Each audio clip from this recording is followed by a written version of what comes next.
Friends, welcome to my channel learn with Keeru. आज हम पढ़ेंगे contract of bailment and pledges. ये हम पढ़ेंगे बीआरएफ के अंतर्गत, जो हमारे बीकॉम का एक टॉपिक है। ठीक है, तो यहाँ पे हम इस चैप्टर को पढ़ेंगे। ये हमारी एक यूनिट होती है कंप्लीट, जब बीकॉम हम सेकेंड ईयर में होते हैं तो ठीक है, कंप्लीट जो थर्ड यूनिट होती है वो होती है ये। तो इसमें हमें क्या दे रखा है कॉन्ट्रैक्ट ऑफ बेलमेंट में। तो देखो, जो बेलमेंट होता है ना, बेलमेंट में क्या होता है, बेलमेंट में होता है कि हम एक गुड को ट्रांसफ़र करते हैं, डिलीवर करते हैं किसी दूसरे पर्सन के पास। ठीक है, मतलब इसमें दो पार्टीज होती हैं, एक बेलर, ठीक है, और एक बेली। तो बेलर वो पर्सन होता है जो गुड्स को डिलीवर करता है, और बेली वो पर्सन होता है जिसे गुड्स डिलीवर किए जाते हैं। ठीक है, जैसे एग्जाम्पल के लिए बेलर मतलब एक पर्सन है, वो कपड़ा देता है एक टेलर को, जो एक बेली है, क्या करने के लिए, उसे स्टिच करने के लिए, मतलब सिलने के लिए। तो जो कपड़ा दे रहा है वो बेलर हो गया, और जिसको दिया जा रहा है वो बेली हो गया। फिर दूसरी कंडीशन क्या होती है बेलमेंट की, कि है ना, ये गुड्स ना रखने के लिए नहीं दिया जाता, कि यहाँ पे ये गुड दिया जाता है कि भाई हाँ एक टाइम के बाद वो रिटर्न होगा, क्योंकि देखो कपड़ा दिया है, वो उसका कुर्ता सिलेगा और वो उसको बाद में बेलर को वापस दे देगा। ठीक है, तो बेलमेंट में क्या होता है कि ना, जो पोजेशन होता है वो ही ट्रांसफ़र होता है, ओनरशिप तो बेलर के पास ही रहती है। ओनरशिप अगर ट्रांसफ़र हो जाएगी तो वो तो सेल बन जाएगा। ठीक है, तो ये हमारा क्या हो जाता है बेलमेंट। तो यहाँ पे हमें क्या दिया गया है, यही बताया गया है कि जो बेलमेंट होता है ना, वो हमारा एक कॉन्ट्रैक्ट होता है। ठीक है, जिसमें कहता है कि ये एक कॉन्ट्रैक्ट ऑफ इंडेमनिटी या गारंटी की तरह होता है। ठीक है, जो special type of business contract होता है, क्योंकि है ना इसमें मेन काम क्या है भाई, बेलमेंट का मतलब वर्ड क्या है, बेलर से, बेलर मतलब डिलीवर करना। ठीक है, तो इसमें क्या होता है, किसी भी प्रकार के गुड्स को हम हैंड ओवर करते हैं किसी दूसरे पर्सन के पास। ये वॉलंटरी होता है, मतलब अपनी मर्जी से होता है, ऐसा नहीं है कि डरा के धमका के हो। जो कॉन्ट्रैक्ट होता है बेलमेंट का, वो एक कॉन्ट्रैक्ट होता है, ठीक है, जिसमें हम डिलीवर करते हैं कुछ गुड्स को किसी भी पर्पज़ के लिए। ठीक है, तो जो कॉन्ट्रैक्ट ऑफ बेलमेंट है, इसमें हम ना किसी भी स्पेसिफिक प्रॉपर्टी को, उसके राइट को एक पर्सन से दूसरे पर्सन तक ट्रांसफ़र करते हैं एक स्पेसिफिक पीरियड के लिए। ओनरशिप है ना, वो तो हमारी ओनर के पास ही रहेगी, मतलब वो ट्रांसफ़र नहीं होती, बल्कि जो पोजीशन होता है, मतलब रखने का जो अधिकार होता है, वो ट्रांसफ़र हो जाता है किसी दूसरे पर्सन के पास। सेक्शन 148 में भी यही बता रखा है कि जो बेलमेंट होता है वो एक डिलीवरी है गुड्स की एक पर्सन के द्वारा दूसरे पर्सन को। ठीक है, मेन पर्पज़ यही है कि भाई रिटर्न का पर्पज़ होता है, लेकिन हाँ भाई चेंजमेंट वगैरह भी हो सकता है, जरूर नहीं उसी फॉर्म में दिया जाए। जैसे कपड़ा दिया था तो वो कपड़े को सील करके वापस देगा तो चेंजमेंट हो जाएगा। तो जो पर्सन ट्रांसफ़र कर रहा है वो तो बेलर हो गया, और जिसको ट्रांसफ़र किया जा रहा है वो बेली हो गया। ठीक है, फिर आगे इसमें दे रखा है एग्जाम्पल, जैसे एक सुमन नाम की लेडीज़ है, वो क्या करती है, वो कपड़ा देती है टेलर को कोट बनाने के लिए। तो ये कॉन्ट्रैक्ट ऑफ बेलमेंट हो गया, क्योंकि टेलर उसको स्टिच करने के बाद क्या करेगा, वापस से सुमन को दे देगा। तो टेलर रिटर्न करता है स्टिच में। तो यही बता रखा है इसमें कि जो अनीता है डिलीवर करती है कुछ क्लॉथ वॉशरमैन को वॉश करने के लिए, तो वो उसको वापस दे देगा। टेलीविज़न दिया मैकेनिक को ठीक करने। तो ये सारे हमारे किस में आ जाते हैं, कॉन्ट्रैक्ट ऑफ बेलमेंट के अंदर आ जाते हैं। अब बात आती है कि जो बेलमेंट होता है उसके फीचर्स क्या होते हैं। तो पहला फीचर यही है कि एक कॉन्ट्रैक्ट होता है किस किस के बीच में, बेलर एंड बेली के बीच में। ठीक है, क्योंकि इसमें क्या होता है कि भाई हम ना एग्रीमेंट करते हैं। मेन पर्पज़ इसमें क्या होता है, इसमें एग्रीमेंट होता है बेलर और बेली के बीच में। इसका मतलब होता है कि ये एक प्रपोजल होता है एक पार्टी के द्वारा दूसरी पार्टी को। ठीक है, क्या होता है कि एक प्रपोजल होता है एक पार्टी के द्वारा दूसरी पार्टी को, कि दूसरी पार्टी से एक्सेप्ट करती है। ठीक है, तो ये इसका मेन फीचर होता है वैलिड कॉन्ट्रैक्ट बनाने के लिए। फिर क्या कहता है कि जो अगर कोई सामान गुम हो जाता है, ठीक है, तो कहता है कि जो फाइंडर होगा ना लॉस्ट आइटम का, वो भी क्या कहलाएगा, बेली। ठीक है, फिर बात आती है नेक्स्ट हमारे पास, इसका फीचर क्या है दूसरा, कि बेलमेंट है ना, वो सिर्फ मूवेबल गुड्स का ही होता है। मूवेबल मतलब जिनको आप मूव करवा सकते हो, लेकिन जो इमूवेबल गुड्स होते हैं लाइक लैंड, बिल्डिंग वगैरह, उनका बेलमेंट नहीं होता है। ठीक है, तीसरा है bailment involve transfer of possession of goods. इसमें क्या होता है कि गुड्स का जो पोजेशन है, अधिकार है, वो ट्रांसफ़र होता है, ओनरशिप ट्रांसफ़र नहीं होती है। ठीक है, तो और ये जो डिलीवरी होती है एक्चुअल भी हो सकती है, कंस्ट्रक्टिव भी हो सकती है, और टोकन में भी हो सकती है, जिसको हम आगे पढ़ेंगे। ठीक है, फिर बात आती है transfer under bailment is temporary, क्योंकि इसमें ना परमानेंट नेचर का नहीं होता है, टेम्परेरी नेचर का होता है, किसी भी स्पेसिफिक ऑब्जेक्टिव को पूरा करने के लिए। क्योंकि अगर आप उसको परमानेंटली ट्रांसफ़र कर देते हो किसी भी कंसिडरेशन के लिए, तो वो क्या बन जाता है, सेल। जैसे कि यहाँ के एक वॉच हमने बेची 100 रुपये में, तो वो सेल हो गया ना। ठीक है, क्योंकि ट्रांसफर में ओनरशिप का ट्रांसफर नहीं होता है बेलमेंट में। 5th पॉइंट दे रखा है the goods must be deliver to the other person, और गुड्स को ना दूसरे पर्सन को डिलीवर करना जरूरी है, ये बेलमेंट का मेन फीचर है, ठीक है, मेन फीचर है। अगर गुड्स को आप डिलीवर नहीं करोगे तो वो बेलमेंट में नहीं आएगा। जैसे एक लेडीज़ है, उसने सुनार के पास अपने गहने रख रखे, लेकिन वहाँ पे डब्बे में रख रखे हैं, वो जाते हैं उसके ऊपर लोग लगाते हैं और अगले दिन फिर देख के आ जाते हैं, मतलब तब तक वो गहने मतलब अभी बड़ी पिघला कर नए गहने में नहीं बने थे, तो वो बेलमेंट में नहीं आएगा अगर वो चोरी हो जाते हैं तो, क्योंकि उसने तो सुनार को वो डब्बा दिया ही नहीं, ठीक है ना। ऐसे ही इसमें और भी बता रखा है कि भाई एक पर्सन है, ठीक है, वो क्या करता है बैगेज को ना बस की रूफ पर रख देता है, और वो अगर चोरी हो जाता है ना तो वो भी बेलमेंट में नहीं आएगा, क्योंकि उसने बस के ओनर को तो वो बताया ही नहीं था, ना वो कहीं डिलीवर किया था, ठीक है। तो डिलीवरी इसमें इंपॉर्टेंट फीचर हो जाता है कि डिलीवर करना जरूरी है।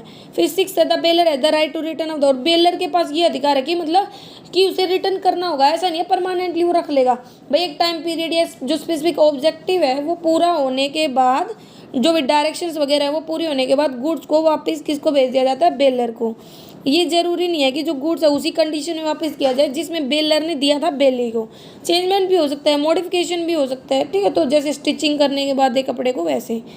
अब बात आती है delivery of goods in contract of bailment. तो जो डिलीवरी है गुड्स की वो 3 टाइप से हो सकती है, ठीक है। डिलीवरी मतलब स्पेशल इंपॉर्टेंट रखती है इसमें तो देखो एक्चुअल डिलीवरी कर सकते हैं, मतलब एक्चुअली हैंड ओवर कर दे, जैसे टीवी को रिपेयर के लिए मैकेनिक को दिया, कपड़ा दिया हमने स्टिचिंग के लिए, तो जिसमें फिजिकल टर्म में मतलब जिसमें एक्चुअल में गुड्स को ट्रांसफ़र किया जाता है।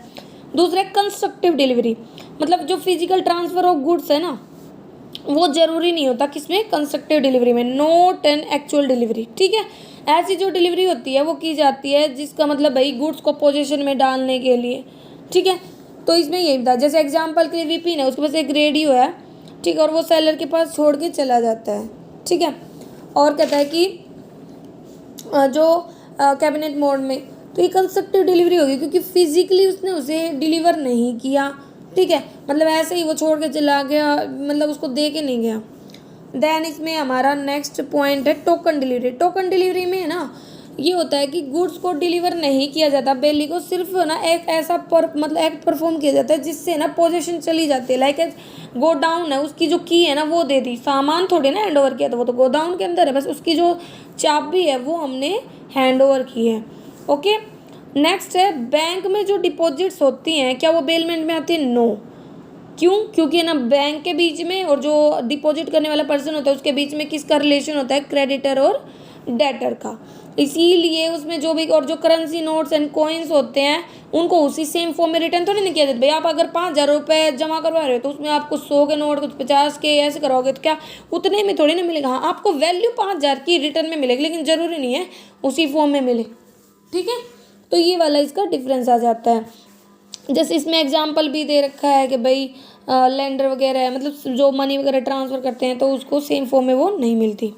फिर बात आते हैं types of contract of bailment. तो कॉन्ट्रैक्ट ऑफ बेलमेंट होते हैं 2 प्रकार से होते हैं, एक तो रिवॉर्ड व्यू से और एक ऑब्जेक्ट व्यू से।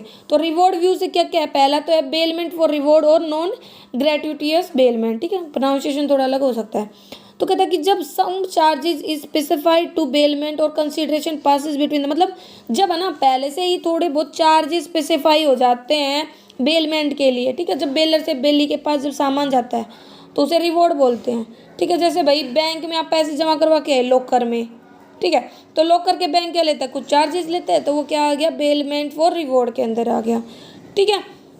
जैसे रेलवे के क्लॉक रूम में कोई सामान रखना, इस टाइप से। फिर एक ग्रेट्यूटियस बेलमेंट, इसमें क्या होता है, इसमें कहता है कि कोई भी कंसीडरेशन मतलब होती है अमाउंट, ठीक है, वो पास नहीं होती बेलर से बेली के लिए। जैसे भाई ए ने ना एक बाइसिकल को बी को उधार मतलब दे दिया, ठीक है, लेकिन वो उसके लिए कुछ मांग थोड़ी ना रहा है, बस वो उसको दे रहा है यूज़ करने के लिए, ठीक है, तो वो क्या है, ग्रेट्यूटियस बेलमेंट। और रिवॉर्ड वाले में क्या होता है कि थोड़ा बहुत चार्जेस वगैरह स्पेसिफाई हो जाते हैं। फिर बात आता है object point of view. Object point of view से पहला बेलमेंट ऑफ व्यू सिर्फ यूज़ करने के लिए दिया है, तो इसमें जो बेलर होता है ना वो फ्री विल से दे देता है एक आइटम दूसरे पर्सन को, ठीक है, मतलब one of the bailment for use और कोमोडेटेड, मतलब यूज़ करने के लिए दिया है। जैसे ए ने है ना अपना कैमरा बी को दे दिया क्योंकि वो हॉलीडे पे जा रहा था, तो यूज़ के लिए दिया था, कि क्या हो गया, बेलमेंट फॉर यूज़। नेक्स्ट है bailment for safe custody. Safe का इसमें क्या होता है, जब बेलर है ना हैंड ओवर करता है एक आइटम बेली को फॉर सेल कीपिंग, मतलब सेल को मेंटेन करने के लिए, तो ये कॉन्ट्रैक्ट ऑफ बेलमेंट होगा सेफ कस्टडी के लिए। मतलब भाई सेफ रखने के लिए कोई आइटम दिया है, जैसे लॉकर में हम कोई सामान रखने के लिए दे दे, इस टाइप से। ए ने एक सूटकेस को डिपॉजिट किया है रेलवे के क्लॉक रूम में, ठीक है, तो क्या हो गया बेलमेंट फॉर सेफ का मतलब जब किसी सामान को सुरक्षित रखने के लिए कॉन्ट्रैक्ट किया जाए तो वो क्या हो जाता है, contract for bailment of safe custody. फिर आता है बेलमेंट फॉर कैरीज, वही एक जगह से दूसरी जगह पर ट्रांसपोर्ट करने के लिए सामान को जो कैरीज चार्जेस आप दे रहे हो वो बेलमेंट फॉर कैरीज हो जाता है, ठीक है। जैसे जो भी रेलवे ट्रांसपोर्ट कंपनीज वगैरह शिपिंग कंपनीज वगैरह वो ये चार करके चलती हैं। देन है bailment for alteration in shape में बदलाव करने के लिए, वही है जैसे भाई कपड़ा दिया और सूट बना दिया वो वाला, जैसे गेहूँ दिया वीट दिया आपने और उससे क्या बना दिया फ्लोर बना दिया, ठीक है, तो वो वाला। बेलमेंट फॉर रिपेयर, जब एक आइटम को हैंड ओवर कर रिपेयर करने के लिए तो वो हो जाएगा रिपेयर के लिए, जैसे भैया आपने टीवी फर्नीचर कुछ भी दे दिया कारपेंटर को रिपेयर करने के लिए ठीक करने के लिए। बेलमेंट फॉर पोन एंड प्लेडेज, तो इसमें क्या होता है जब है ना हैंड ओवर किया जाता है किसी भी वैल्यूएबल आइटम को किसी भी क्रेडिटर को लोन की सिक्योरिटी के लिए, तो उसे बोल देते हैं जैसे भाई हमने कोई लोन लिया तो वो गाड़ी वगैरह कुछ भी हम गिरवी नहीं रख देते हैं तो वो आ जाता है इस बेलमेंट के अंदर। जैसे इन्हें ना सोना दिया, मतलब सोने की वॉच दी बी को लोन के रूप में, ठीक है। फिर बात आती है कि जो बेलर होता है उसकी क्या क्या ड्यूटीज़ एंड रिस्पॉन्सिबिलिटीज़ होती हैं भाई जब भी वो गुड्स को हैंड ओवर करता है। तो पहला तो यही है कि भाई जो गुड्स वो दे रहा है उसमें अगर कोई भी कमी है उसके बारे में सारे फैक्ट्स डिस्क्लोज करें, क्योंकि अगर वो डिस्क्लोज नहीं करते हैं और उससे बेली को कुछ भी नुकसान हो जाता है तो वो ना सारा कंपनसेशन बेलर पे करेगा। और दूसरा अगर उसी को खुद को नुकसान होता है तो उसके लिए बेली लायबल नहीं होगा क्योंकि उसने सारे फॉल्ट्स वगैरह ना स्पेसिफाई नहीं किए थे, ठीक है, तो वो बता रखा है इसमें। जैसे कि यहाँ पे हमें बताया गया कि राम ने ना एक घोड़ा लिया, ठीक है, और किससे श्याम से, और श्याम जानता था कि वो मतलब राम ने एक घोड़ा श्याम को उधार दिया और राम जानता था कि वो घोड़ा बेकार है, विशियस है, मतलब दुष्ट है, ठीक है, और उसके कारण क्या होता है श्याम गिर जाता है और उसे लग जाती है, तो इसके लिए कौन रिस्पॉन्सिबल होगा, राम। दूसरा है राम ने ना हायर की एक कार महेश से और महेश को नहीं पता था कि कार अच्छे से काम नहीं करती, उसके ब्रेक फेल है और रमेश का एक्सीडेंट हो जाता है तो भी महेश लायबल होगा, ठीक है, चाहे उसे उसके बारे में नहीं पता था, ठीक है। तो ये हो गया हमारा डिस्क्लोज करना फॉल्स की जो भी बेल कर रहे हो गुड्स उसके बारे में। फिर नेक्स्ट पॉइंट हमारा to repay the necessary expenses. Section 158 क्या कहता है कि जो भी कॉन्ट्रैक्ट है उसमें ये टर्म क्लियर होने की, जो बेली है ना वो जो भी गुड्स वगैरह है बेलमेंट के अंदर अगर उनको ट्रांसपोर्ट करता है ऐसे गुड्स को, उसको मतलब भाई रिपेयर वगैरह करवाता है, अगर उससे जो भी खर्चा होता है तो बेलर लायबल होगा वो सारे खर्चे देने के लिए, किसको, बेली को। क्योंकि भाई बेली ने पे किया था ना बेलर की बिहाफ पर, तो अब सारा खर्चा कौन देगा, बेलर ही तो देगा, ठीक है, तो वही बता रखा है। जैसे रवि है ना एक घोड़े को छोड़ के जाता है मुकेश के पास, ठीक है, कुछ टाइम के लिए क्योंकि भाई वो बाहर जा रहा टाउन से, और मुकेश है ना उस रवि को कुछ भी नहीं दे के जाता हॉर्स की टेक केयर, लेकिन हॉर्स को तो भाई जीने के लिए खाना वगैरह चाहिए चाहिए, ठीक है, तो रवि लायबल है अगर सारे खर्चे को पे करने के लिए, ठीक है, क्योंकि मुकेश ने उसे फीड किया है भाई खर्चा लगाया है, लेकिन एक्चुअल में घोड़ा तो किसका था, रवि का था, ठीक है, तो वही बता रखा है इसमें। नेक्स्ट पॉइंट है हमारा, एक minute, to indemnify the bailee. लगा लो भाई आपने जो गुड्स ना कस्टडी के लिए दिया है बेली को बेलर के द्वारा वो एक्चुअल में आपका नहीं है, उसकी ओनरशिप में गड़बड़ है, फ्लॉज है, ठीक है, तो कहता है कि जो बेली है उसके कारण उसको कोई नुकसान हो जाता है तो बेलर लायबल होगा वो सारा पे करने के लिए। एग्जाम्पल के लिए भाई ए ने ना एक कार ऑक्शन के लिए दे दी सी को, और लेकिन रियल ओनर उसका बी था, और सी ने जब ऑक्शन किया उसको थर्ड पार्टी को, तो बी ने सी के अगेंस्ट में केस कर दिया, तो इस टाइम पे कौन लायबल होगा, सारे लॉस के लिए ए ना कि सी, ठीक है।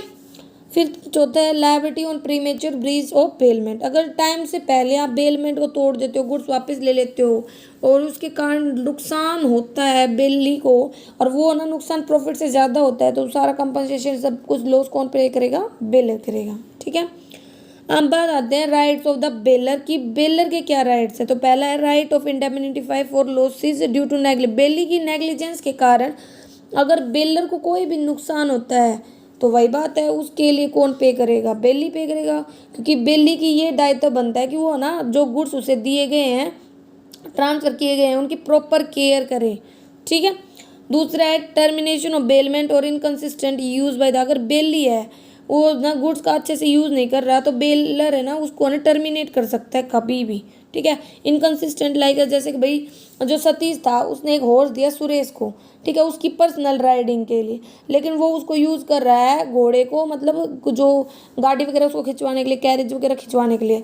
तो इस सिचुएशन में जो सतीश है ना वो टर्मिनेट कर सकता है कॉन्ट्रैक्ट को, क्योंकि भाई उसका यूज़ अलग हो रहा है, भाई जो स्पेसिफाई किया था उससे अलग यूज़ करके चल रहा है वो पर्सन। फिर है compensation for unauthorise use by the bailee, अगर जो बेली है उसका कोई अनऑथराइज यूज़ करता है, जैसे भाई हमने उसे दिया था घोड़ा पर्सनल यूज़ के लिए, लेकिन वो भाई अपनी फैमिली के किसी दूसरे परिवार की फैमिली को राइड करने दे रहा है और उसके कारण ना घोड़े को गिर जाता है और उसे इंजर हो जाता है, तो सारा क्लेम कौन करेगा? बेली पे करेगा, ठीक है। मतलब जो हमने परमिशन दी नहीं बेलर ने, वो ऐसा यूज़ कर रहा है बेली और उसके कारण कोई भी नुकसान होता है बेलर को, तो वो सब पे करेगा बेली। फिर fourth compensation when the bailee mixes कर दे गुड्स को खुद के गुड्स के साथ, तो कहता है कि भाई बेलर तो उतने के लिए खर्चे के लिए पे करेगा जितना एक्चुअल में बेलर का है, लेकिन अगर वो गुड्स मतलब डैमेज हो जाते हैं तो सारा रिस्पॉन्सिबल कौन होगा? बेली। और गुड्स को ना अलग अलग करने में जितना भी खर्चा आएगा ना उसके लिए बेलर पे नहीं करेगा, वो सारा खर्चा बेली पे करेगा अलग करने में। और अगर गुड्स को अलग किया ही नहीं जा सकता, भाई मिक्स कर दिया और अब उसको सेपरेट ही नहीं किया जा सकता, तो बेलर ना कंपनसेशन पूरा रिसीव करेगा बेलमेंट के लिए, किससे? बेलर से। फिर right of return of goods in case of gratuitous bailment, तो कहता है कि सेक्शन 159 क्या डिफाइन करता है कि अगर जो गुड्स है ना वो हमने ग्रेटिट्यूअसली लैंड किए थे, तो बेलर डिमांड कर देता है कि भाई जब वो खुश हो, कि डिमांड कर सकता है रिटर्न जब भी वो खुश हो, ठीक है। लेकिन कहता है कि भाई स्पेसिफाइड टाइम के लिए दिए थे, लेकिन इससे अगर बेली को नुकसान हो जाता है और वो बेनिफिट से ज़्यादा होता है, ठीक है, तो बेलर को क्या करना पड़ेगा? बेली को इंडेमनिफाई, मतलब जो भी नुकसान हुआ है उसके लिए क्षतिपूर्ति करनी पड़ेगी। Right to get goods back, और बेलर के पास ये अधिकार है कि जब टाइम पूरा हो जाता है तो वो गुड्स को वापस ले सकते हैं। Right to increase the profit from the goods bail, कहता है कि सेक्शन 163 में ये बताया गया कि जो गुड्स हैं, ठीक है, कहता है कि जो भी गुड्स आपने बेलमेंट में दिए हैं, अगर वहाँ पे कोई भी इंक्रीज होता है, बेलमेंट के अंदर कोई भी प्रॉफिट होता है, तो वो भी वापस देना होगा बेलर को बेली के द्वारा। जैसे भाई राम ने गाय दी थी बेलमेंट के अंदर और गाय के बाद में बछड़ा हो जाता है, काफ हो जाता है, तो क्या होगा? राम को वो वापस देना होगा बेलमेंट के अंतर्गत, ठीक है, मतलब राम को वो वापस मिलेगी, वो उसके फ्रेंड राज से। अब बात आती है ड्यूटीज़ क्या क्या हैं बेलमेंट के अंतर्गत, किसकी? बेली की। जो भी रिस्पॉन्सिबिलिटी वो वही है, बेली को गुड दे रहे हैं तो वो क्या करे? उसकी प्रॉपर केयर करे, क्योंकि अगर कुछ भी नुकसान होगा तो वो पे करने के लिए लायबल, लेकिन अगर उसको ऐसा लॉस हुआ जो बेली के हाथ में ही नहीं था तो वो लायबल नहीं है पे करने के लिए। जैसे भाई आग लग गई, तूफान आ गया, ठीक है, लाइटनिंग बिजली वगैरह पड़ गई, इस टाइप से, तो अगर उसके हाथ में है तो उसे प्रॉपर केयर करनी है, फिर भी अगर वो इग्नोर करके चलता है तो लॉस के लिए लायबल होगा। लेकिन अगर उसके कंट्रोल में नहीं है फिर भी अगर कोई नुकसान होता है तो वो लायबल नहीं होगा, ठीक है, यही बता रखा है। फिर दूसरा, not doing any act inconsistent with the term of bailment, और बेली को ये ऐसा कोई भी एक्शन नहीं लेना चाहिए जो बेलमेंट के कॉन्ट्रैक्ट में नहीं है, ठीक है, क्योंकि अगर वो ऐसा करेगा तो बेलर के पास अधिकार है कि वो बेलमेंट को तोड़ सकता है और जो भी कंपनसेशन वो ले सकता है। जैसे ए को हॉर्स मिला था, ए ने हॉर्स दिया था बी को, और बी उसको यूज़ करने के लिए दिया था कि वो खुद राइड करे, लेकिन वो अगर कैरेज खिंचवाता है तो ये क्या होगा? टर्मिनेट किया जा सकता है, क्योंकि उसने जो कॉन्ट्रैक्ट की टर्म्स थी उससे अलग यूज़ किया है। नॉट मेकिंग अनऑथराइज यूज, और उसका अनऑथराइज यूज़ भी नहीं करे, जैसे हम पीछे पढ़ के ही आए हैं कि वो खुद यूज़ ना करके दूसरे की फैमिली को मतलब यूज़ करने के लिए दे घोड़ा, और फिर घोड़ा मर जाए या उसको कुछ भी इंजरी हो जाए, ठीक है, तो वो। फिर है नॉट मिक्सिंग, भाई खुद के साथ गुड्स को मिक्सर ना करे, क्योंकि अगर मिक्स करेगा उसका सेपरेट करवाने में जो खर्चा आएगा वो भी बेली पे करेगा, और अगर सेपरेट नहीं हो रहा फिर जो कंपनसेशन पे करना है वो भी बेली पे करेगा। तो ये बोला जाता है कि मिक्स नहीं करना चाहिए। फिर है रिटर्निंग द गुड्स बेल, और सेक्शन 160 में डिफाइन किया गया है कि जब टाइम पीरियड पूरा हो जाता है तो बेली को ना जो भी बेलमेंट के अंदर गुड्स हैं वो बेलर को वापस दे देनी चाहिए जब भी डिमांड की जाए रिटर्न वगैरह की, ठीक है। अगर वो भाई फेल हो जाता है रिटर्न वगैरह करने में तो जो भी डैमेज हुआ है वो उसे पे करना होगा। रिटर्निंग एनी एक्सक्रिएशन, वही है, अगर प्रॉफिट में कुछ बढ़ोतरी होती है तो उसे वापस करनी, जैसे गाय है, गाय के बछड़ा हो गया तो वो भी वापस देना पड़ेगा। Note setting up any adverse title, ये बोल रखा है कि ये ड्यूटी है बेली की, ठीक है, कि वो कोई ऐसा काम ना करे जिससे ना नेगेटिव इम्पैक्ट पड़े, ठीक है, जो भी गुड्स है उसके अंदर, ठीक है। और जैसे उसने उसके पास गुड्स थे वो बेलमेंट के अंदर और वो उनको किसी और को गिरवी रख के लोन वगैरह ले ले, तो ये तो एडवर्स हो गया ना। तो ऐसा कोई भी काम ना करे जिससे नेगेटिव इम्पैक्ट पड़े। तो ये थे बेली की जो भी ड्यूटीज़ वगैरह हैं कि भाई उसे टेक केयर करनी है, इनकन्सिस्टेंट यूज़ नहीं करना, अनऑथराइज यूज़ भी नहीं करना, बेलर के गुड्स को खुद के साथ मिक्स नहीं करना, ठीक है। जो गुड्स है ना वो भाई वापस करना टाइम पीरियड पूरा होने के बाद, रिटर्न करना जो भी एक्स्ट्रा प्रॉफिट वगैरह हो रहा है वो सब। और एडवर्स टाइटल मतलब उसको कहीं ऐसा कोई यूज़ ना करना जिससे नेगेटिव इम्पैक्ट है, ठीक है। बेली राइट्स, तो बेली में हम क्या पढ़ेंगे कि जो बेली होता है उसके पास क्या क्या अधिकार होते हैं। तो पहले तो वही है कि भाई बेल जो गुड्स थे उसमें कुछ फॉल्ट हो, उसकी वजह से अगर बेली को कोई नुकसान होता है ना तो उसके लिए कंपनसेशन कौन पे करेगा? बेलर।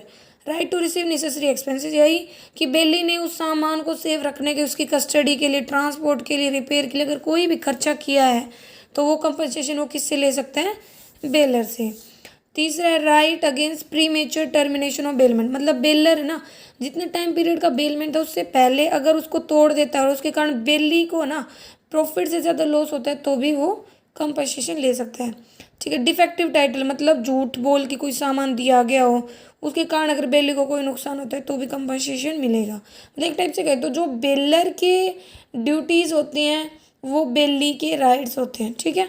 डिलीवर करना goods to one of the joint owner, ठीक है। मतलब अगर कोई जॉइंट ओनर एक ही प्रोडक्ट के दो या दो से अधिक जो ओनर होते हैं, ठीक है, तो डायरेक्शंस के अकॉर्डिंग वापस दिया जा सकता है और सबकी कंसेंट हो जरूरी नहीं होती। फिर राइट टू बी इंटरप्लेडेड कि मतलब कि इंटरप्लेडेड करने का अधिकार। तो इसमें यही है कि जो प्रोविजन 166 और 167 यही कहता है कि जो टाइटल होता है ना बेलर का गुड्स वगैरह के लिए, अगर वो डिफेक्टिव है और बेली भाई सही है, बेली ने कोई भी धोखाधड़ी नहीं की, उस विश्वास में है, तो वो उसको वापस कर सकता है जो भी डायरेक्शंस है बेलर की उसके अकॉर्डिंग, ठीक है। और बेली रिस्पॉन्सिबल नहीं होगा उसके लॉस के लिए, उसकी डिलीवरी वगैरह के लिए, ठीक है। फिर आते हैं rights of particular Lian. Lian का मतलब क्या होता है? अधिकार होना किसी चीज़ पर। तो कहता है कि जहाँ पे लीगल चार्जेस पे किए जाते हैं ना बेली के, इस पर जो भी गुड्स बेल किया गया था और अब तक वो पे नहीं किए गए हैं तो बेली उस गुड्स को तब तक रख सकता है जब तक कि आपको ना उस प्रोडक्ट के चार्जेस नहीं मिल जाते, ठीक है। Right to general lien. General lien मतलब तो वही होता है कि इसमें भाई जर्नल ही होता है कि कुछ तो स्पेसिफिक टाइप के होते हैं और कुछ जर्नल मतलब कोई स्पेशल कोई प्रॉपर्टी वगैरह नहीं है, ठीक है। इसमें क्लेम मिलता है किसी भी जर्नल जो भी चीज़ है आपके उसके रिगार्डिंग, ठीक है। जैसे इसमें कौन कौन इंक्लूड होते हैं? इसमें वार फिंगर, एट्रॉनी, हाई कोर्ट वगैरह। फिर बात आती है right against third party. Third party के अगेंस्ट में क्या राइट है? भाई यही है कि अगर उसके कारण आपको कोई नुकसान हो रहा है बेलमेंट के अंदर, ठीक है, तो भी आपको क्लेम मिलेगा। देखो अगर कोई थर्ड पर्सन रॉन्गफुली डिप्राइव करता है बेली को कि यूज़ करने से, पोजीशन करने से, तो बेली के पास अधिकार है कि वो एक्शन ले सकता है उस पर्सन के अगेंस्ट में। अब बात आती है रेलवे की कंपनी। भाई जो क्या रेल है, अगर आप उससे सामान को भेजते हो इधर उधर तो क्या वो बेलमेंट में आएगा? यस, क्योंकि आप है ना रेलवे को वो सामान क्या कर रहे हो? इंटरेस्ट कर रहे हो, मतलब सौंप रहे हो। तो अब वो रेलवे डिपार्टमेंट की ड्यूटी बन जाती है कि उसकी टेक केयर करे और जहाँ से आप उसको ट्रांसफ़र कर रहे हो वहाँ तक पहुँचाए, ठीक है। नेक्स्ट आता है लाइबिलिटी ऑफ इनकीपर। इनकीपर मतलब सराय वगैरह, जैसे कोई होटल वगैरह होता है ना, उसके जो भी मालिक होते हैं उनकी क्या ड्यूटी है? तो अगर आप वहाँ रहते हो तो उनकी ड्यूटी है कि वो आपके सामान की केयर करें, आपको सारी चीज़ें बताएं। जैसे इसमें एक एग्जांपल दिया गया है कि एक स्टे करते हैं इनमें और इनकीपर ने उसे एक ऐसा कमरा दिया और उसे पता था कि वहाँ पे ना चोरी वगैरह होती है रूम्स में, और तो जिसके कारण उसका रूम मतलब का जो भी सामान है वो चोरी हो जाएगा, तो कौन रिस्पॉन्सिबल होगा? इनकीपर। लेकिन अगर पर्सन की खुद की लापरवाही से चोरी हुआ है तो उसके लिए जो होटल का मालिक होता है वो रिस्पॉन्सिबल नहीं कहा जाएगा। बेलमेंट को कब टर्मिनेट किया जा सकता है? तो ऐसा कोई भी यूज़ करना जो बेलमेंट की टर्म्स के अगेंस्ट में हो। जैसे भाई जो यूज़ बताया नहीं गया था ऐसा कोई यूज़ करे कि भाई हॉर्स को दिया तो था राइड करने के लिए, लेकिन उससे कोई आप गाड़ी वगैरह खिंचवा रहे हो, टोंगा वगैरह खिंचवा रहे हो, तो वो गलत हो जाएगा। दूसरा है at the desire of the bailor in case of gratuitous bailment. Gratuitous मतलब चार्जेस वगैरह पे करने थे, तो बेलर डिमांड कर सकता है गुड्स को किसी भी टाइम पे अगर वो भाई टर्मिनेट करना चाहे। तो अगर बेली को उसके कारण अगर कोई नुकसान हुआ है जो प्रॉफिट से ज़्यादा है नुकसान, तो वो क्या कर सकता है? कंपनसेशन ले सकता है। पीरियड एक्सपायर होता है तो भी टर्मिनेट हो सकता है। भाई 2 वीक के लिए था बेलमेंट की, 2 वीक में आपको ये ना कार रिपेयर करके देनी है, तो वो क्या होगा, टर्मिनेट हो जाएगा टाइम पूरा होने के बाद। और अगर आपका जो ऑब्जेक्ट था वो भी पूरा हो जाता है तो भी टर्मिनेट हो जाता है। डेथ हो जाए बेलर या बेली की किसी की भी तो भी बेलमेंट खत्म हो जाता है, टर्मिनेट हो जाता है। अब बात आती है फाइंडर ऑफ गुड्स। अगर आपको कोई सामान पड़ा हुआ मिलता है तो क्या आप बेलमेंट के अंदर आओगे? नहीं आओगे। क्यों? क्योंकि कोई एग्रीमेंट नहीं हो रहा फाइंडर के बीच में और उस ओनर के बीच में। लेकिन अगर आप भाई रास्ते से जाते हैं, आपको कोई सामान पड़ा हुआ दिखता है, आप अगर इग्नोर करके चले जाते हो तो बेलमेंट में नहीं आओगे। लेकिन अगर आप उस सामान को उठा लेते हो तो आप बेलमेंट में आ जाते हैं वॉलंटरीली। ठीक है, मतलब आपने उस सामान को उठा लिया, अब आप रिस्पॉन्सिबल हो उस सामान की टेक केयर करने के लिए। ठीक है, उसकी मेंटेनेंस के लिए प्रॉपरली, जैसे कि आप खुद के सामान की रखोगे। तो फाइंडर ऑफ गुड्स के पास क्या राइट है? यही है कि जब तक वो उस गुड्स को ऊपर अपना अधिकार रख सकता है, जब तक कि ओनर ना मिले और ओनर उसे वो सारा खर्चा ना पे कर दे जो एक्चुअल में उसने पे किया था उस पाए हुए सामान की टेक केयर में। दूसरे, राइट टू शू और रिवॉर्ड। बिल जो फाइंडर होता है ना, उसके पास ये अधिकार नहीं होता कि वो कोर्ट में केस कर सके जो भी ओनर है उसके अगेंस्ट में चार्जेस पे करने के लिए। बट उसके पास ये अधिकार है कि वो उस सामान को तब तक अपने पास रख सकता है जब तक कि उसको वो खर्चा वगैरह ना मिल जाए। Right for sale of goods. Right of sale of goods तभी मिलता है फाइंडर को अगर ऐसा गुड्स हो, भाई उसने पूरी मेहनत की ओनर को ढूंढने में, फिर भी ओनर ना मिला हो, या ओनर रिफ्यूज़ कर दे उसे एक्सपेंसेस देने के लिए, तो वो क्या कर सकता है, गुड्स को बेच सकता है। और गुड्स का नेचर कैसा है? खराब होने वाला, प्रेसिंग है, मतलब जो सड़ सकता है, खराब हो सकता है। ठीक है, और लॉफुल चार्जेस जो भी फाइंडर के वो ज़्यादा हैं गुड्स की कॉस्ट से, तो भी वो ऐसा कर सकता है, मतलब 2/3 हो, जैसे जो भी कॉस्ट थी उसका 2/3 अगर आपके चार्जेस है ना, तो भी आप ऐसा कर सकते हो। और फाइंडर की ड्यूटी तो वही है कि भाई उस सामान की टेक केयर करे जैसे खुद की करता, ओनर की ढूंढने की भी पूरी कोशिश करे और रिटर्न करे गुड्स को ओनर मिलने के बाद, उसे खुद के पर्पज़ के लिए यूज़ ना करे और ना ही अपने सामान के साथ मिक्स करे। अब आता है लियान। लियान है ना, इसको पोजेसरी लियान भी बोलते हैं, मतलब जो हमें हक देता है किसी सामान पे। ये कोई कॉन्ट्रैक्ट नहीं होता बल्कि ये लॉ के द्वारा क्रिएट होता है। भाई अगर आपके पास कोई सामान है और आपको उसका कंसिडरेशन के चार्जेस नहीं मिलते हैं तब तक कि आप उसे अपने पोजेशन में, अपने अधिकार में रख सकते हो। तो इसके फीचर्स यही हैं, देखो कि जो पोजेशन है वो कहता है कि राइट देता है लियान का। ठीक है, बिना पोजेशन के लियान ही नहीं होगा, अगर पोजेशन खत्म होता है तो लियान भी खत्म हो जाता है। जो राइट ऑफ लियान है ना, वो लॉ के द्वारा राइज होता है, स्टैट्यूट के द्वारा, ना कि कॉन्ट्रैक्ट के द्वारा। जो पोजेशन होता है वो राइटफुल सही होना चाहिए, ना कि फोर्स डरा धमका के किसी से हमने अधिकार लिया हो।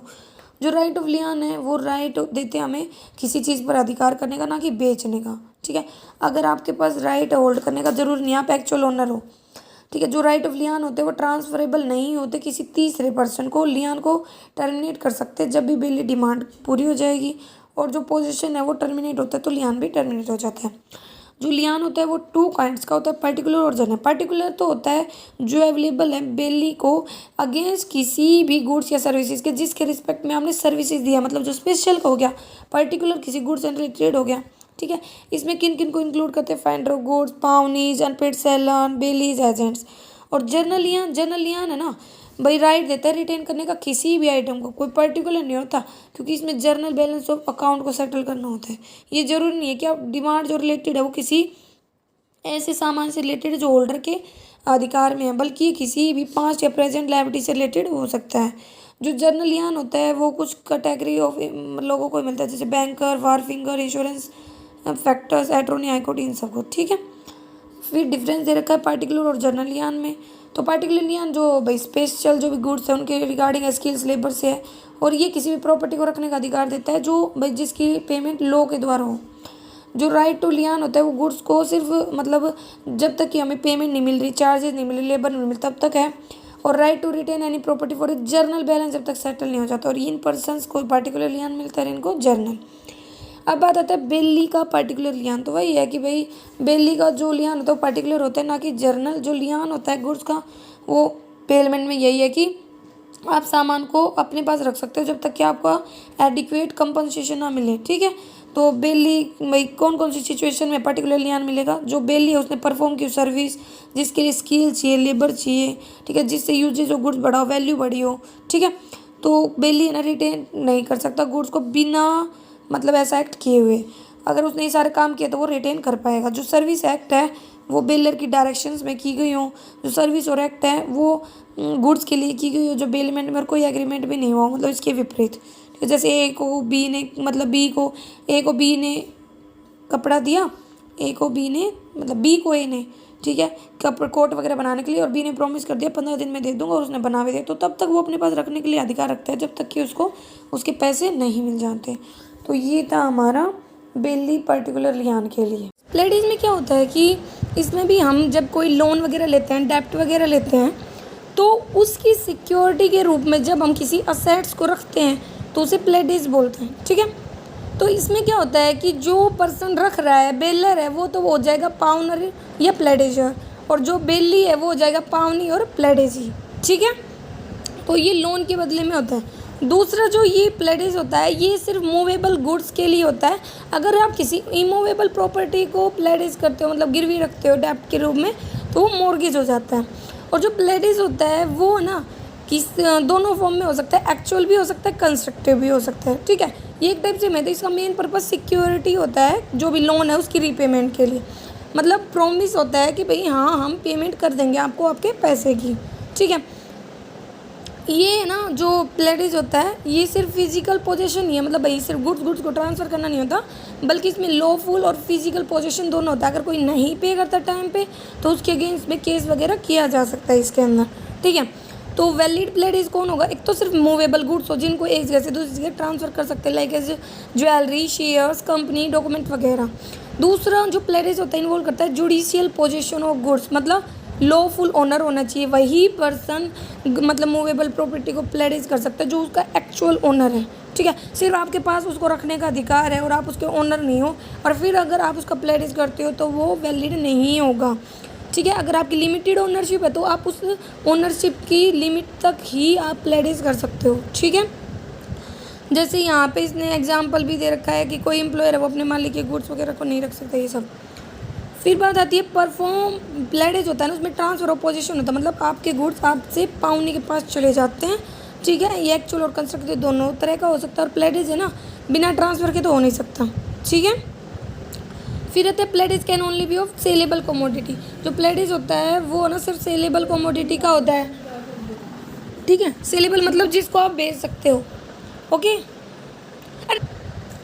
फिर बात आती है कि जो ये सेलेबल कमोडिटी का होता है, मतलब ये ज़रूरी फीचर है कॉन्ट्रैक्ट ऑफ प्लेडेज का, क्योंकि अगर जो पाउनर है वो भाई पैसे नहीं चुकाता लोन वगैरह के, तो पावनी जो उसको मतलब प्लेडेज किया गया सामान उसको बेच के वो पैसे रिकवर कर सकता है। प्लेडेज इन्वॉल्व रिटर्न ऑफ गुड्स, मतलब रिटर्न ऑफ गुड्स भाई जब आप लोन की पेमेंट कर देते हो तो पावनी का अधिकार बनता है कि वो सामान पाउनर को वापस कर दे, कॉन्ट्रैक्ट टर्मिनेट कर दे। पर जो प्लेडेजर होता है जो गुड्स को मतलब प्लेडेज करता है, गिरवी रखता है, उसके पास क्या अधिकार होते हैं? तो उसके पास बहुत सारे अधिकार होते हैं। देखो, right to get back the goods pledge, goods को वापस लेने का अधिकार है जब वो पेमेंट कर देता है डेप्ट की। जो प्रॉफिट इंक्रीज होगा वो भी रिसीव करने का अधिकार, मतलब लगा लो भाई जो भी मतलब गुड्स वगैरह आपने गिरवी रखे थे वो उनकी वैल्यू वगैरह इंक्रीमेंट होती है, उससे जो प्रॉफिट होता है वो भी लेने का अधिकार है। कंपनसेशन का भी अधिकार है, अगर जो प्लेडेजी है वो उनका केयर नहीं करता, ठीक है, पावनी, और ना उनको वो ख़राब हो जाते हैं जिससे डैमेज होता है, तो कंपनसेशन कौन देगा? वही पावनी।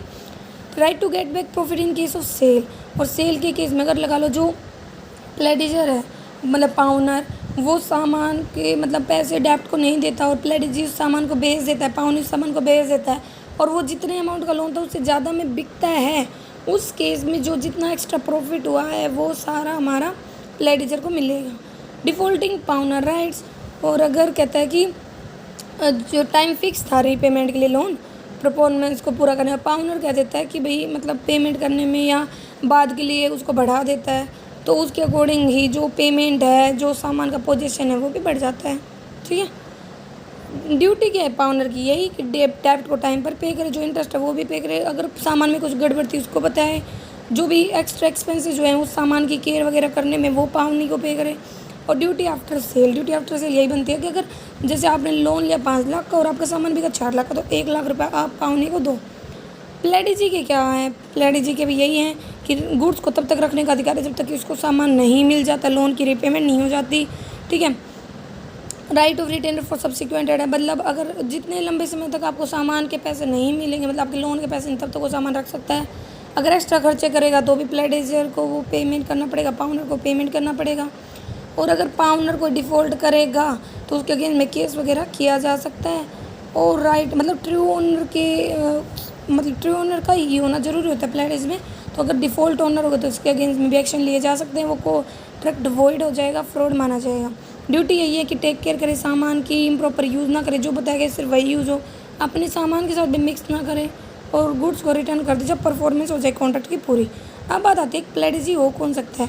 तो रूल्स के अकॉर्डिंग सिर्फ जो गुड्स का ओनर होता है वही प्लेडेजी हो सकता है। नॉन ओनर है ना कभी भी है ना एक वैलिड प्लेडेज नहीं कर सकता, ठीक है, वो वॉइड होगा। एक्सेप्शन यही है कि pledge of goods by mercantile agent. अगर मर्केंटाइल एजेंट है तो वो अपने ओनर की बिहाफ पर, उसकी कंसेंट पर अगर सामान को प्लेडेज करता है तो वो ठीक है। लेकिन उसके अलावा कोई एजेंट्स हैं या कोई अदर पर्सन है वो ऐसा करता है तो वो इनवैलिड होगा। Pledge where pawnor has limited interest, तो जितना इंटरेस्ट होगा सिर्फ उतने तक ही वो प्लेडेज कर सकता है, उससे ज़्यादा उसकी लिमिट से ज़्यादा वो नहीं कर सकता। जैसे रिपेयर करवाई थी तो 100 का इंटरेस्ट था तो 100 तक ही वो प्लेडेज कर सकता था। Pledge by a person in position under a voidable contract, तो सेक्शन 178 ये क्या बताता है कि जहाँ पे एक पर्सन पोजीशन ले लेता है गुड्स का वोइडेबल कॉन्ट्रैक्ट मतलब फ्रॉड के अंदर इन्फ्लुएंस या कोर्सन से, तो जो प्लेडेज ऑफ कॉन्ट्रैक्ट्स हैं ठीक है वो वैलिड होगा। क्योंकि जो पावनी है उसने तो गुड फेथ में किया था भाई, उसको तो पता ही नहीं था कि भाई ये जो ओनर है ये सही नहीं है, मतलब डिफ़ॉल्ट है, ये एक्चुअल ओनर नहीं है ये सब। प्लेडेज बाई को owner in position of goods, मतलब भाई एक से ज़्यादा ओनर हो सामान के, ठीक है, position of one of the को ओनर। तो जो पर्सन पोजीशन में गुड्स को मतलब रखे हुए प्लेडेज किए हुए हैं तो अदर को ओनर की बिहाफ पर ही ऐसा करेगा, ठीक है। Pledge by a buyer in position before the sale is completed, कई बार जो सेल पूरा होने से पहले जो कंसेंट होती है ना, ओनर की परमिशन होती है, गुड्स को डिलीवर कर दिया जाता है बायर को, ठीक है। इस केस में ना वो ओनर नहीं है गुड्स का, ठीक है। तो यही बोल रखा है। इस पर right of bailor and bailee against third party के अगेंस्ट भी एक्शन ले सकते हैं, वो डिपेंड करता है कि क्या सिचुएशन रही है। अब डिफरेंस दे रखा है प्लेडेज एंड प्लेनमेंट में। तो प्लेडेज जो गुड्स होते हैं प्लेडेज में वो सिक्योरिटी के रूप में होते हैं, बल्कि इसमें डिलीवरी की जाती है उनकी मेंटेनेंस के लिए, कुछ स्पेसिफिक यूज़ के लिए। इसमें पावनी के पास कोई अधिकार नहीं है गुड्स को यूज़ करने का, जबकि इसमें कोई रिस्ट्रिक्शन नहीं है यूज़ पे। जो पावनी होते हैं उसके पास सेल करने का अधिकार है, अगर नॉन पेमेंट ना हो इसमें सेल करने का अधिकार नहीं होता, सिर्फ स्पेशल केसेस में ही होता है। लियान का अधिकार होता है मतलब पोजीशन में रखने का। बेलमेंट में प्लेडेज आता है, लेकिन प्लेडेज है ना वो बेलमेंट को इंक्लूड नहीं करता, ठीक है। फिर है जो प्लेडेज होता है वो एक ओरिजिन है कॉन्ट्रैक्ट का, जबकि ये जो लियान होता है वो लॉ के द्वारा होता है। ऑब्जेक्टिव है प्लेडेज का कि सिक्योरिटी के रूप में, और इसका मतलब है गुड्स की पोजीशन रखना। नॉन पेमेंट पर आप इसको बेच सकते हो पावनी, लेकिन इसमें वो तब तक उसे होल्ड कर सकता है जब तक कि पेमेंट ना मिले, और इसको टर्मिनेट कर सकते हैं पेमेंट ऑफ लोन के बाद, और इसको मतलब जब भी काम पूरा हो जाए तब कर सकते हैं। फिर प्लेडेज एंड मॉर्गेज, ही तो प्लेडेज एंड मूवेबल गुड्स का होता है, मॉर्गेज इनमूवेबल का होता है। इसमें फिजिकल ट्रांसफ़र होता है गुड्स का, ओनरशिप नहीं होती, जबकि इसमें ओनरशिप भी हो सकती है। ये ज़रूरी नहीं है कि रिटर्न फॉर्म में, और ये ज़रूरी होता है कि भाई 2 विटनेस उसको सर्टिफाई करे, रजिस्टर्ड हो। पावनी कांट यूज़ गुड्स कैप्टन प्लेडेज, उनको यूज़ नहीं कर, जबकि ये यूज़ कर सकता है। फिर कोई भी जो आइटम है वो कैप्ट कर सकता है प्लेडेज में जब तक मतलब एक लोन के लिए, जबकि इसमें एक से ज़्यादा लोन भी ले सकते हो। जो पावनी होता है वो प्लेडेज नहीं कर सकता गुड्स को मतलब आपके अधिकार में किसी और के गुड्स है तो आप उन्हीं गुड्स को किसी और को नहीं दे सकते, जबकि इसमें ऐसा हो सकता है।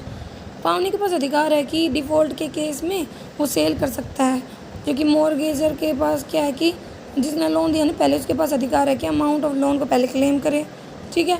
और मॉर्गेजी अगर फिर भी मतलब प्रॉपर्टी के केस में वो और भी मतलब मॉर्गेज कर सकता है, ठीक है, एक से ज़्यादा को। और पाउंडर कांट इम्पोज एंड कोई रिस्ट्रिक्शन नहीं लगा सकता गुड्स जो प्लेडेज किए गए जो कि इसमें लगाए जा सकते हैं, वो डिपेंड करता है सिचुएशन पे। तो ये हमारा पूरा टॉपिक था। अगर फिर भी कोई कन्फ्यूजन रहती है तो आप कमेंट करके पूछ सकते हैं। Thank you.